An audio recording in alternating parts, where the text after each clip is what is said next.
Hello everyone. Good morning. Good morning. Good morning. Good morning. Ma'am start करें session start करें हमारा okay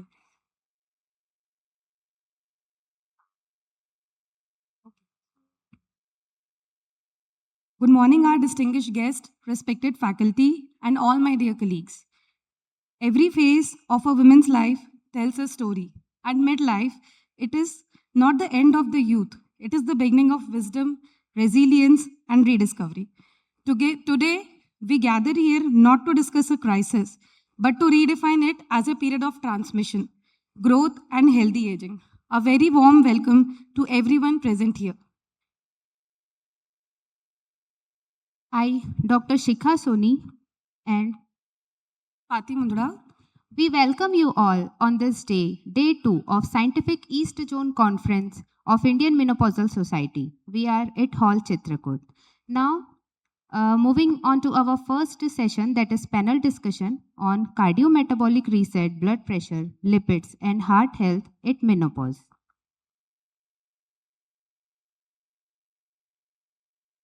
Now, I would like to invite our experts and panelists to come on the stage. Starting with our expert, Dr. Alok Rai, who is Senior Consultant MD Medicine at Raipur. Dr. Aradhana Gupta, Infertility Specialist, Laparoscopic Surgeon OBGY at Aradhana Test Tube Baby Center, Piplani, Bhopal. She is Secretary Bhopal Menopausal Society. We welcome on the stage. Moving on the panelist, Dr. Reshu Kejriwal, MS OBGY practicing at Spandan Heart and Women's Super Specialty Clinic, Naya Raipur. Dr. Shushma Verma Vem, Consultant and Director at Sarvodaya Hospital. Dr. Jyoti Vadhva, Consultant at Jyoti Hospital, Tilda. Dr. Jyoti Kalikoti, Director and Infertility Specialist at Dr. Jyoti IVF Test Tube Baby Center at Aditya Hospital, Mahasamund. Dr. Himani Punchi, Gynecologist, OBGY at UCSC Gudiari, and Dr. Himanis Women's Clinic. Dr. Rajni Hajela ma'am, gynecologist working at Hajela Hospital, Bhopal. Dr. Sarla Jain, consultant at Vinamra Clinic, Bhopal. Next, Dr. Manisha Khare. She is an experienced gynecologist currently practicing at Manisha Hospital. Dr. Arpana Verma. She is a professor at Pandit Jawaharlal Nehru Medical College. Dr. Shabana Rose, practicing in Kolkata. Dr. Pooja Jindal, Senior Consultant OBGY at SBIMS Raipur. Dr. Rumi Kumari, Obstetrician and Gynecologist working at PTJNMC Raipur. we welcome all the experts and panelists to come on the stage. Take your seats.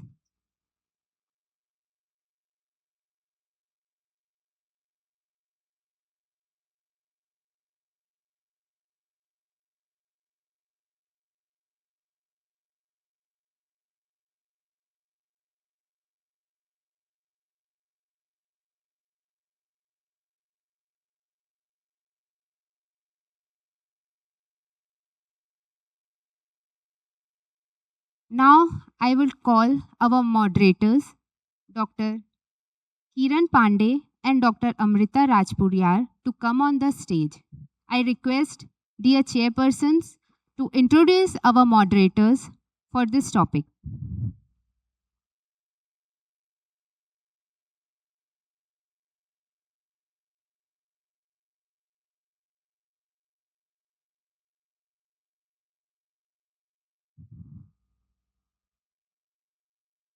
We are pleased to invite Dr. Kiran Pandey, MD FICOG, FIC MCH, MAMS, CIMP, Advanced Diploma in ART.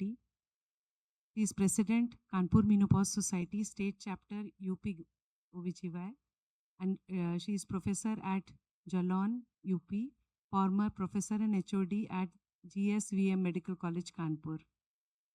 She has got many accolades. She has got 100 awards, including Foxy Champion at AISOG 2024, Foxy Achiever Award 2023, Usha Saraya Oration 2021, Kanpur Ratna Award. Welcome, ma'am.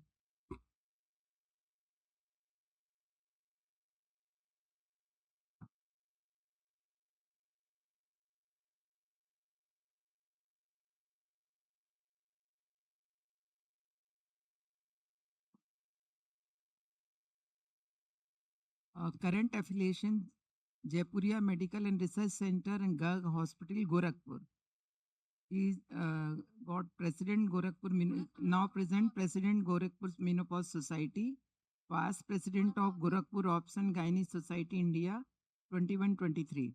Secretary UP NIGF, Organizing Secretary Workshop Maternal Mortality and ZYC 2010. National Yuva ISOPAB November 2023 and second annual NIGF conference July 2024. Thank And you, welcome. chairpersons. Thank you, chairpersons. And at outset, myself, Amrita, we are very thankful to the organizers and the National Fair, Dr. Jyoti, Dr. Sudha, and Asha, Shalini, Ritu, all they have been doing a great hospitality. The topic is very big, so without wasting time, we will start immediately. I welcome all the panelists here. And as you all know, we have been reading throughout yesterday. Menopause marks a major biological transition characterized by declining estrogen levels and significant metabolic changes.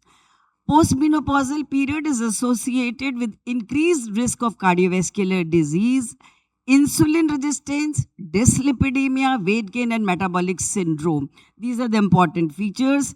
Changes in body composition, especially increased visceral adiposity, which contribute to altered cardiometabolic health.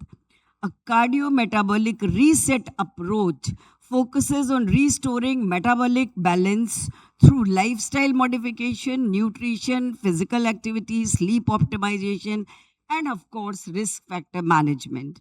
Early identification and intervention can improve long-term health outcomes and quality of life. That is the idea behind it. So let's start straight with the case. Mrs. A.K., 48 years, a school teacher, history of irregular cycles for 18 months.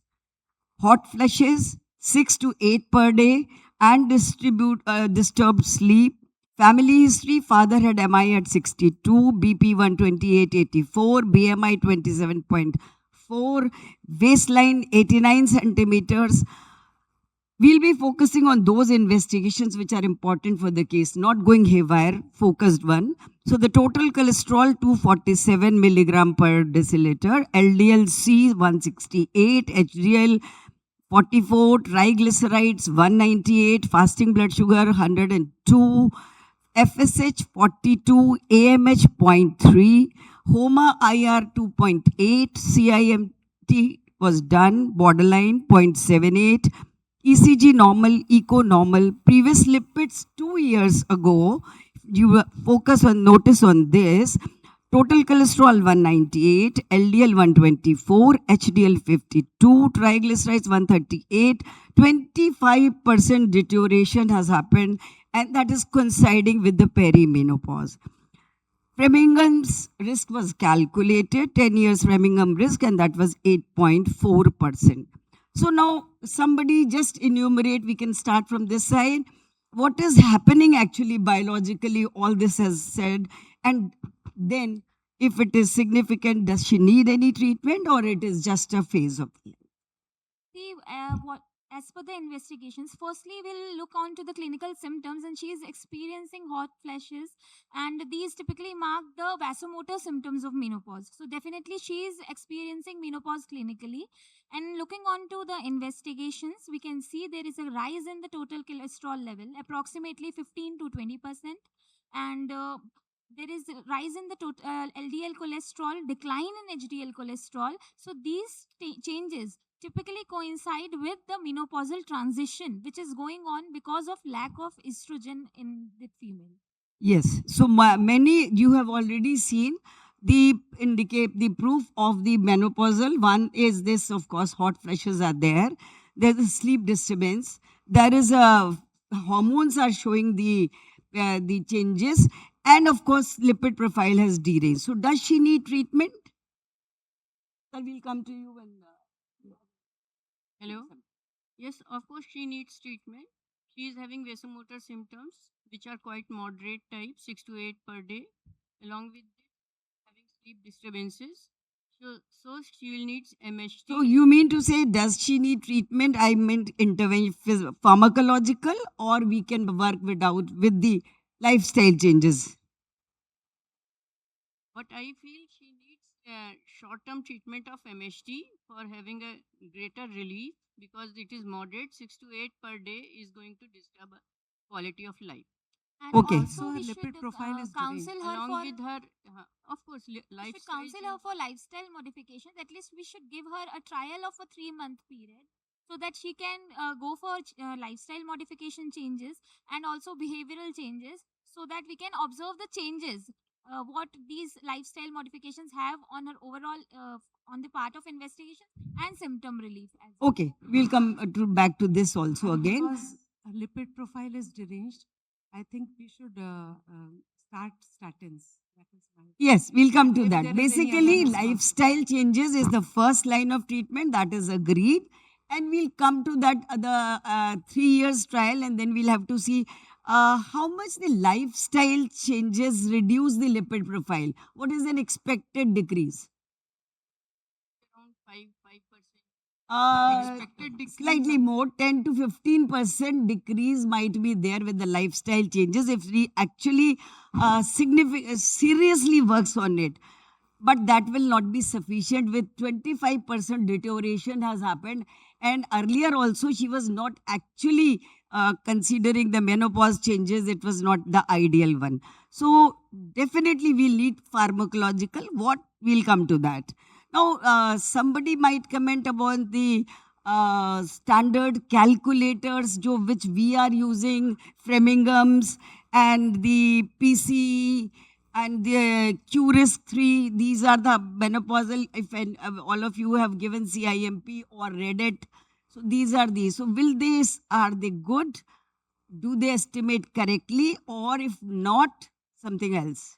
They can estimate the cardiovascular risks, but they will underestimate the risk because they does not take into account the vasomotor symptoms, the other menopausal symptoms. So it will underestimate. Yes, they are. Sir, once.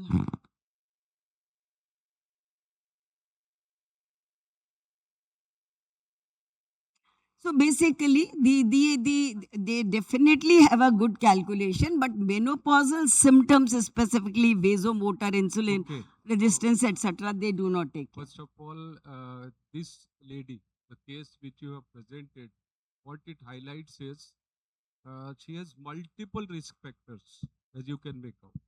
She is perimenopausal. She is having sleep disorder, which may be depression. Depression is a known cardiovascular risk factor. There is sedentary lifestyle. There is history of premature coronary artery disease. In There is family. high insulin resistance. Of course, I will not go for HOMA IR in every patient. It is not practical. But for the purpose of this presentation, it is okay. We hardly ever calculate fasting serum insulin levels and go for HOMA IR in clinical practice. But there are clinical markers which suggest that this patient has a high insulin resistance. And the 10-year risk, as Madam has said, is 11.2, which is a moderately high risk. She is obese. She has got central Sir, you will obesity. summarize. So all this actually is putting her on a volcano of very high cardiovascular risk. It may burst anytime. Okay? Now go. Yes, sir. Thank you very much, sir, for a comment. So basically, we know that Framingham score and the PCE and the QRS, which we are being taught into the CIMP, they are good. They do give good risk. But in such a case, as sir has said, they underestimate because of the various Sir, I have factors. one So more what? comment. Yes. Just one comment. I'm sorry to interrupt. No, no, it's okay.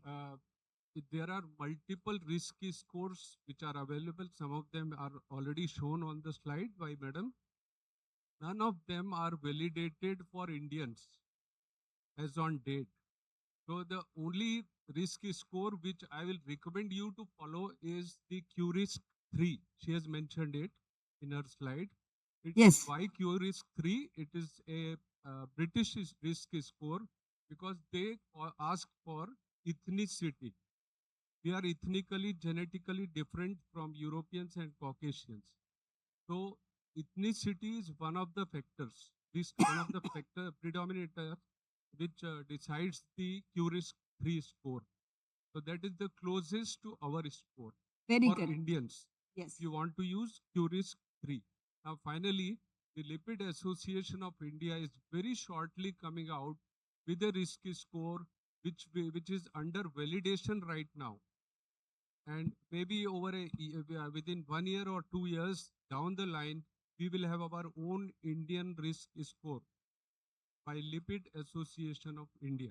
Thank you. Yes, sir has said it is very close, but still few factors like vasomotor symptoms are not included. So let me ask, what are the risk enhancers actually does this patient have? Because she has multiple. Yes, Just she you- has, multiple risk factors such as the LDL cholesterol is raised, that is atherogenicity. It is a marker of atherogenicity. So it increases the risk of cardiovascular risk factors. Also, she has a family history of MI in his father. So that is also a risk Yes, factor. that is a very important factor. And of course, the other things like she's pre-diabetic sort of. 102. Yes, HOMA IR have calculated for the purpose because we are discussing as a panel and we have to give an important message. And waistline is also increased considering our standard. Then if you calculate AIP, atherogenic index of plasma, which is a formula based, not you have to, that it is highly atherogenic because 0.65. So this elevation and the change in lipid profile, these are the enhancers. So can somebody discuss about the carotid artery changes, what happens and what can be, how can we test it, something about it? Eye sonography, CIM. Yes, CIMT, somebody was talking. Carotid intima median thickness. Media thickness, very good. Madam basically atherogenesis है तो क्या होगा wall थोड़ी मोटी हो रही है and of course we know oestrogen कम हुआ नाइट्रिक ऑक्साइड कम प्रोड्यूस हुआ क्या हुआ आर्टरीज स्टिफन हो गई थिकनिंग शुरू होगी ये एज प्रोसेस है तो ये तो होगी but the second important thing जो प्लाक है that becomes actually now these days they are focusing on the carotid plaque the focal deposition which can become unstabilized and can go into the circulation. So those things, and of course the coronary artery calcium, which you must have heard the name, these are non-invasive tests which are coming out to be and which should be done. Actually the perimenopausal transition period, which abhi tak hum log kya kar rahe the, we were focusing on the menopause.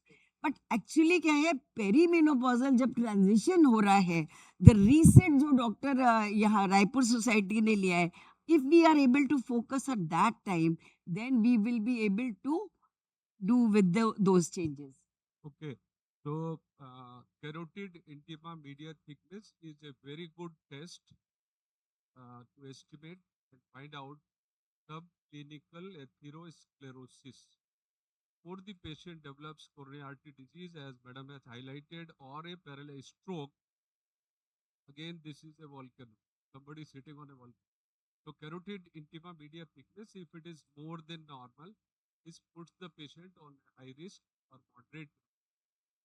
Likewise, coronary artery calcium should be done if the patient is intermediate risk with a positive coronary artery calcium, CIM. Then we should go for coronary artery calcium score also. And maybe more aggressive. These again are risk enhancers. Whatever risk calculate, these are present because they are direct evidences of subclinical atherosclerosis. So what more you need? Just one comment. For CIMT, you need dedicated ultrasonologist knows how to do vascular ultrasound. Cannot be done by everybody. You need a dedicated hardware is reproducible if done under good hands. yes Otherwise, carotid the doppler reports will be erratic. yes so very correct that is a and these are very simple tests I was telling Amrita that when I read this, I got myself got it done. It's a very simple half an hour job. All tests are done and you are relieved for it. Okay, so now let's come to this. हमारी MHT हमारे वो है. So will menopausal hormone therapy will be of any help? If should be given, if it is given, should be given alone or with other pharmacological intervention, as somebody pointed out. Not alone. This Not alone. menopausal hormone therapy should be used in this patient as she is experiencing vasomotor symptoms. Yes. So that will definitely help. And in- don't forget sleep. Sleep Last is time also- also some sleep ne. Sleep is a very your focus. जो sleep है that is the one जहाँ पे हमारी healing हो रही है. So don't forget sleep apnea या sleep is a very important pillar of this our health. That is so very good. MHT will definitely help them. और अभी इसकी एज क्या है? 48. 48. So ये तो हमारी बिल्कुल करेक्ट विंडो में है. But will it be alone sufficient? No, not alone. Yes, that we discuss because lifestyle या MHT 15-20% तक जाएगी, but हमें ज़्यादा चाहिए है. How much LDL is required? क्या इस एज में पोस्ट मेनोपॉज प्रिफर्ड है? less than 100. Less than 100. और फैमिली हिस्ट्री है तो हर हालत में लेस देन 100. कुछ लोग तो इवन लेस देन 70 भी कहते I हैं. will, Yeah, I will high go for risk less में than less. 70. Less than 70. Cardiologist से 70 less high than risk 70 patients. है ना. हम 100 पे खुश हो सकते हैं लेकिन कार्डियोलॉजिस्ट 70 से नीचे नहीं खुश होंगे. And So one we more will have thing, to- If you want to bring down to this level, less than 70, what you need is a moderate intensity statin. Please Yes, remember, we'll- moderate intensity means we'll talk. atorvastatin of 20 milligram or rosuvastatin 10 milligram. Next question वही है. What about statin alone will help? No, because She'll require statins also because she is having a Ma'am, quite statins a will bad only lipid stabilize the profile flow. along with all risk enhancers. yes, are menopausal symptoms भी हैं. established. So for that MHT is required and for atherogenic and other statins is required. So sir के question पे आते हैं, which is statin? That is what I have written, statin. As sir has already described Moderate it, was moderate intensity. intensity Moderate statin. Yes. intensity. Atorvastatin भी दे सकते हैं but थोड़ा dose ज्यादा होगा. Rosuvastatin is the preferred one. There is a little bit of hitch in some people कि long term में high doses में diabetogenic tendency होती है, but that is less and compare to the benefits it is the rosuvastatin in doses of 5 to 10 milligram will be very good, reasonable start. So, what about the, anybody will discuss about this KEEPS trial and ELITE trial? KEEPS trial हमारे बड़े important trials हैं ये heart के ऊपर. KEEPS is Chronos, ethinyl estradiol. Basically, Progesterone safety. KEEPS says the MHT improves the menopausal and at least no acceleration of atherosclerosis. And the ELITE has basically proved the main myth जो आ गया था, window of opportunity. अगर less than 6 years में establish आपने कर लिया तो you will have a benefit. 10 years तक आपके पास वो margin है. After that, of course, we say कि it is not, then it will be reverse side it will be. So I think the one more question, CIMT or carotid plaque में कुछ which one is Carotid plaque. Plaque is better. both Process or is one CIMT. or which one? CIMT is an aging process. हाँ. So carotid plaque is more important. CIMT will give you atherosclerosis and मतलब precaution देने के लिए आपको करेगा. लाख हो गया तो मतलब क्या हुआ? Have an active You are disease. अब established disease Established. है तो अब तो आपकी प्रॉब्लम स्टेबलाइज करना बहुत जरूरी हो गया. I think just last one MHT का तो हम लोगों ने कर लिया. Last question, does of this case severe hot flushes, do they matter Yes, ma'am. and how much they matter? Ma'am, as the patient is having severe vasomotor symptoms, means she already has cardiovascular risk. Yes, that is what initially severe hot flashes were considered a physical phenomena, एक symptomatic phenomena कि आएगा चला जाएगा थोड़े दिन में. But gradually evidence is suggesting that the moderate to severe hot flashes with worse lipid profile, these are prone to greater insulin resistance. They already show that patient is prone for endothelial dysfunction and vascular stiffness. So higher future cardiovascular risk is there. With this, the first case, you have done wonderful. Congratulations. Dr. Amrita will take up the second.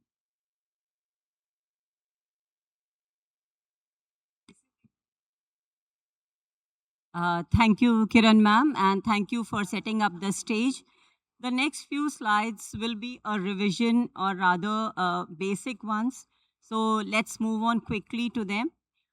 We all know that menopause is a turning point and a window of opportunity. It is not merely a cessation of menses, but there is a physiological transition when cardiovascular risk and metabolic risks rise sharply.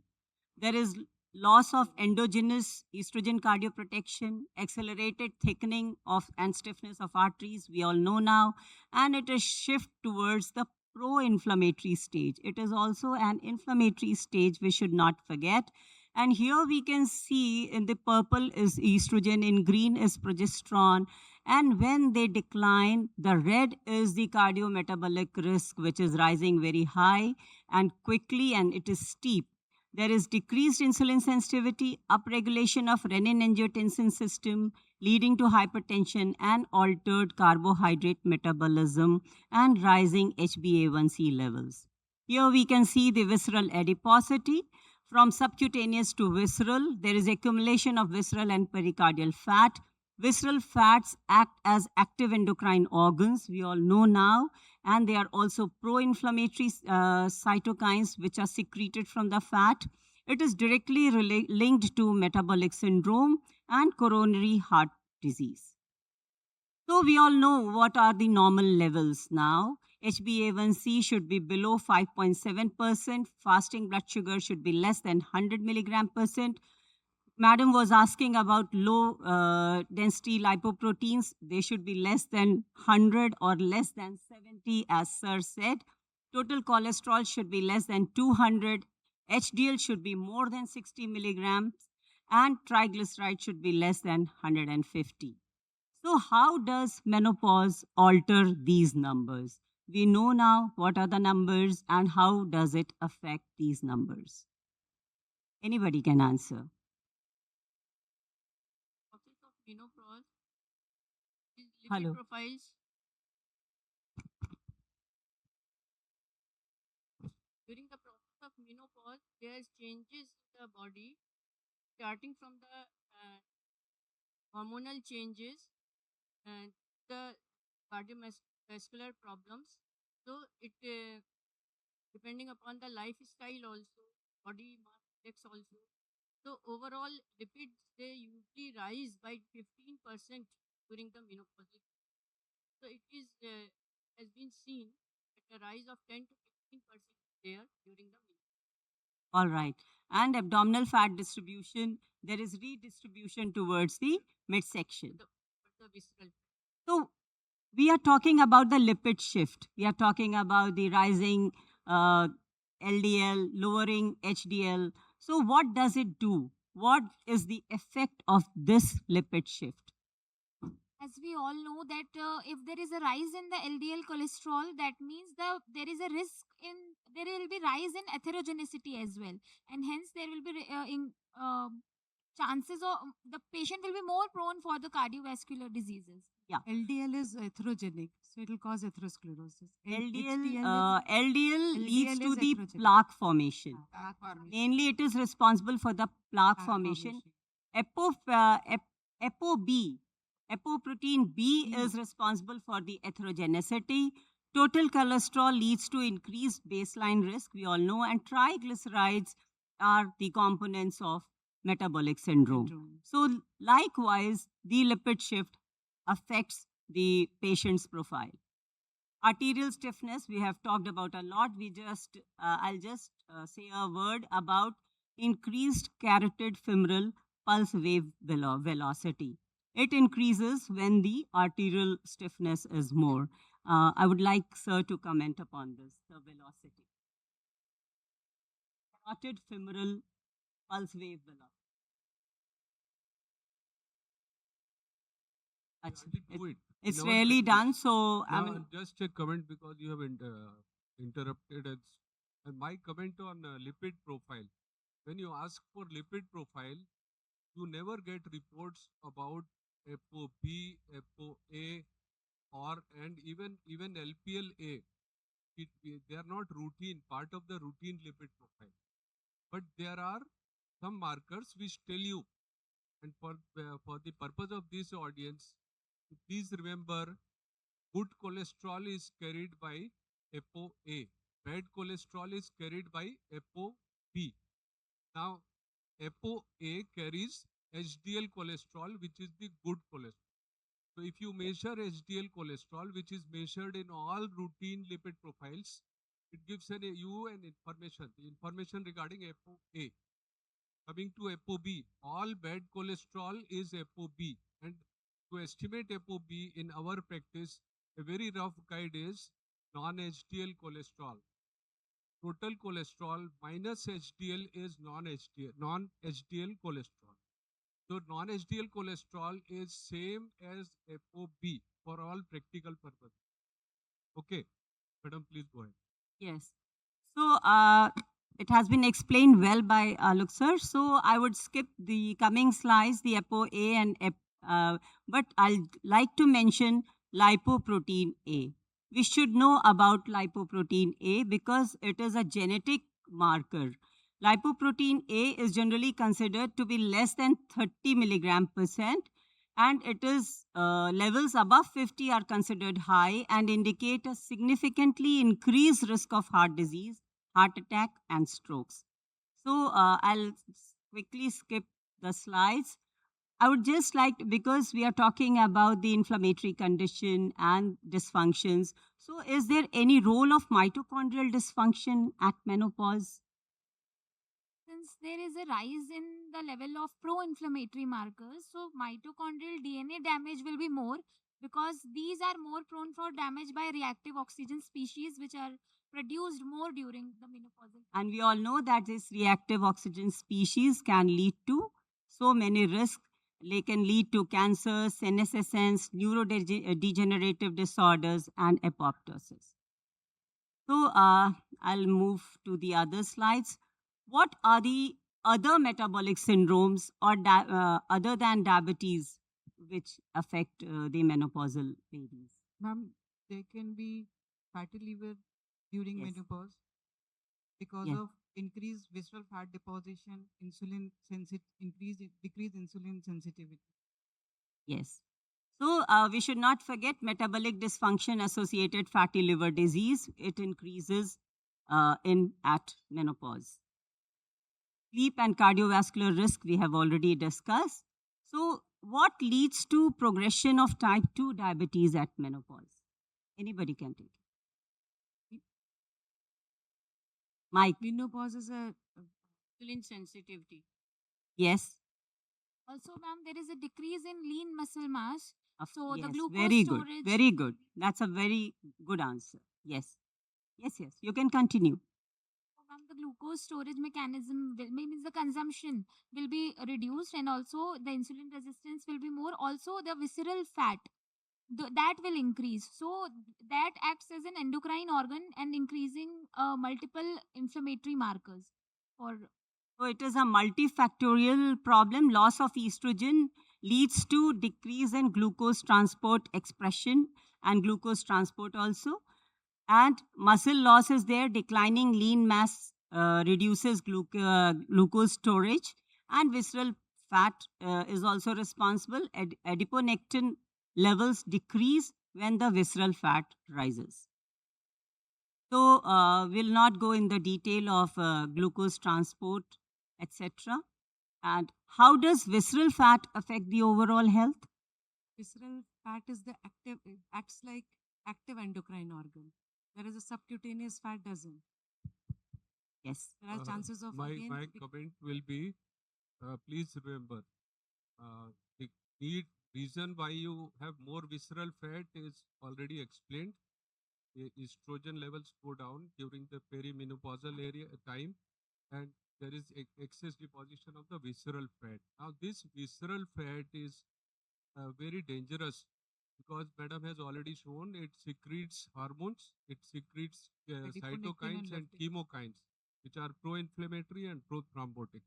Not only that, but this visceral fat then gets deposited in the form of ectopic fat, and this ectopic fat is dysfunctional fat. Now it doesn't go only to the heart; it goes to the heart. There it causes heart failure with preserved ejection fraction as well as rhythm disturbances. It also goes to liver and causes metabolic syndrome associated steatotic liver disease, which can go to cirrhosis and hepatocellular carcinoma. This also goes to the kidney in the form of perinephric fat, and there it causes chronic kidney disease. It goes to the blood vessels and promote atherosclerosis. It goes to the muscles and promote insulin resistance. So it goes to every part of the body, and ultimately you will end up in multiple disorders. It's not only heart, not only cardiovascular disease, there will be CKD, MASLD, and other organs. And in a nutshell, so recently this metabolic syndrome has been replaced by CKM syndrome. CKM is cardiovascular kidney metabolic syndrome. It's a very comprehensive term involving all the organs: heart, kidney, liver, muscles, everything. So there is paucity of time. We'll be rushing through the slides. I'll just like to ask what Indian Menopause Society guidelines are there regarding screening and assessment of cardiometabolic risk. Screening should be done early Yes. because in perimenopause only the problems start. And the Indian Menopause Society recommends that we should start early screening at the age of 35. and universal screening from age 40 to prevent cardiovascular. All right. So early screening and assessment, hormone therapy limitations should be known that they are to be given for the bone, for the GSM, the genitourinary syndrome, and for the vasomotor symptoms. Lifestyle modifications and sleep disorders should be addressed. So the prevention prescription, we can come to that in the case. Let's move quickly to the case. A 41-year-old PMOS woman unable to lose weight despite structured lifestyle changes, irregular menstrual cycle, moderate hirsutism, fatigue, medical history and lifestyle, diagnostic baseline established using the Rotterdam criteria. She is para 1. She has a child by cesarean section. She is keen to conceive but doesn't want to go for IVF, etc. She wants to conceive naturally. Weight is her main concern. So, what should be done for her weight management? To begin with, we should give her advice regarding diet, exercise, that is lifestyle changes.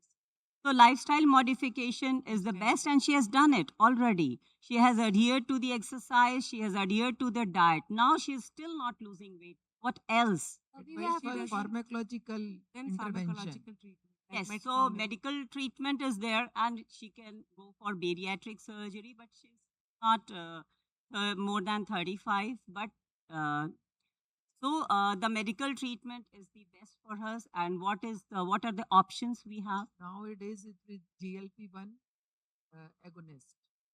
GLP-1 agonist and Fat absorption inhibitors. the orlistat we have as a medical treatment, which prevents absorption of fat from the diet. Bariatric surgery options are gastric banding, sleeve gastrectomy, and Roux-en-Y gastric bypass.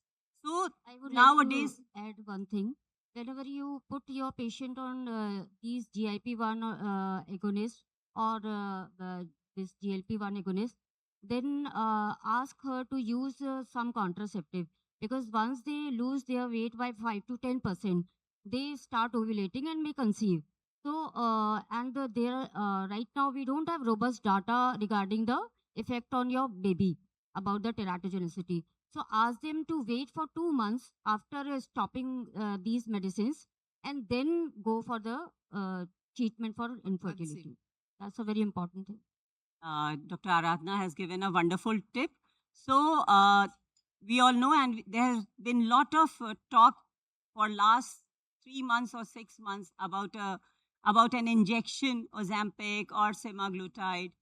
Just a word about that. Anybody can. Semaglutide is a GLP-1 agonist, which has to be, it has, apart from significant reduction in weight, it has major side effects in basically affecting the GI system. So that has to be explained, and it has to be titrated slowly over a period of time, and then it has to be given in a maintenance dose. Liver function Liver test. function test need to be How do we start? has to be started 0.25 mg once weekly injection, and then it has to be given for 4 weeks, and then you have to step up the dose to 0.5 mg. 5 point and 1 point. We can go as high up to 1.7 2.4. milligrams. So these are the dosage. Just, Will not one go. more comment on, because you are talking about semaglutide. Now we have oral semaglutide, which is off patent. Oral semaglutide is also off patent, costing much less. The strength is available to us are 3, 7 and 14 milligrams. So you can start with 3. Every month you go on increasing the dose. If the lady doesn't tolerate, come back to the previous dose. Now always use these GLP-1s at bedtime. If it is injectable, it is a weekly prick at bedtime. Then besides GI side effects, to take care of GI side effects, you have to you need dietary counseling. What is more important is all these drugs, GLP-1 analog and GLP-1 plus, that means tirzepatide, which is GLP-1 and GIP analog. All these drugs, besides reducing the fat mass, they also reduce the lean muscle mass, and this will result in sarcopenia. So how to avoid sarcopenia? You have to advise high protein diet and daily resistance exercise. Very, very important. Otherwise, you will get Ozempic faces. Golden words from sir, and there are certain contraindications.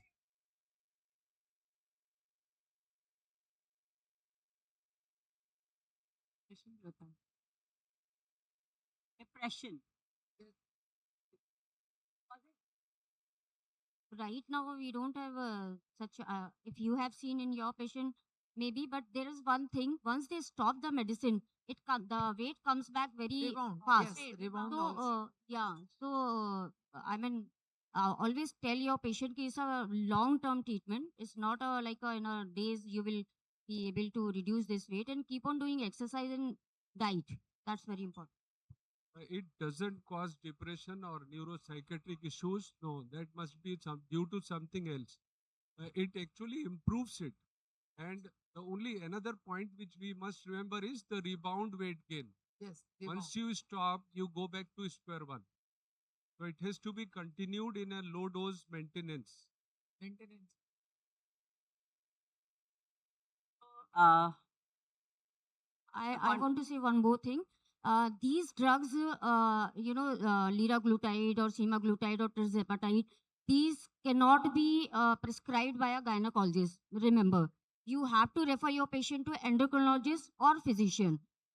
We can't right now prescribe these medicine. We can suggest only, and we can send these patients to our fellow endocrinologists or physicians.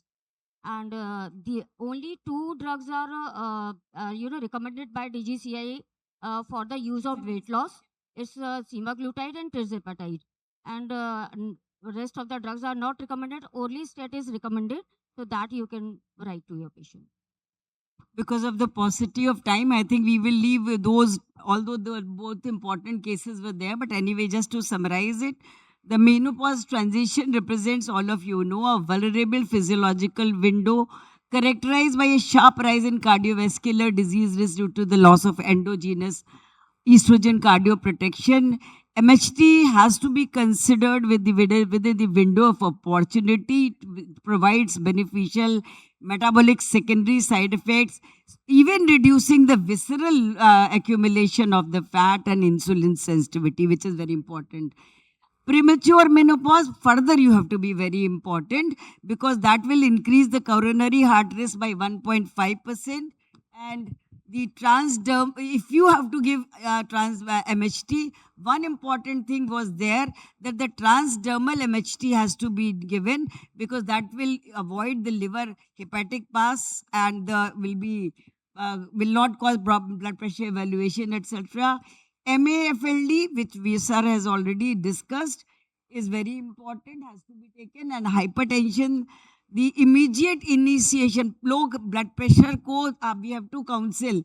140-90 तो ठीक ही है इस as में, ये myth remove करना है because हमारा उसमें left ventricular hypertrophy and other symptoms are occurring. People do not realize ASCVD risk is increasing. So that blood pressure management is very important. That has to given with, thank you, Dr. Amrita has done wonderful job with giving you all those teachings. We have done.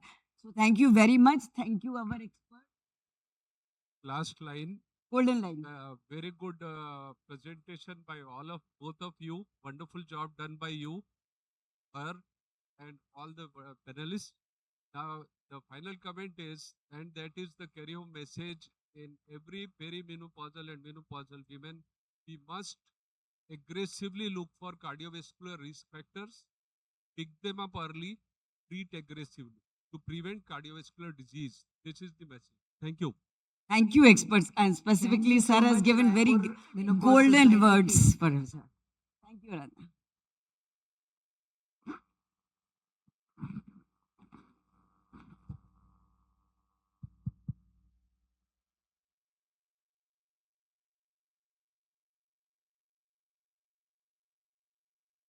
Thank you so much, ma'am. Thank you so much, sir.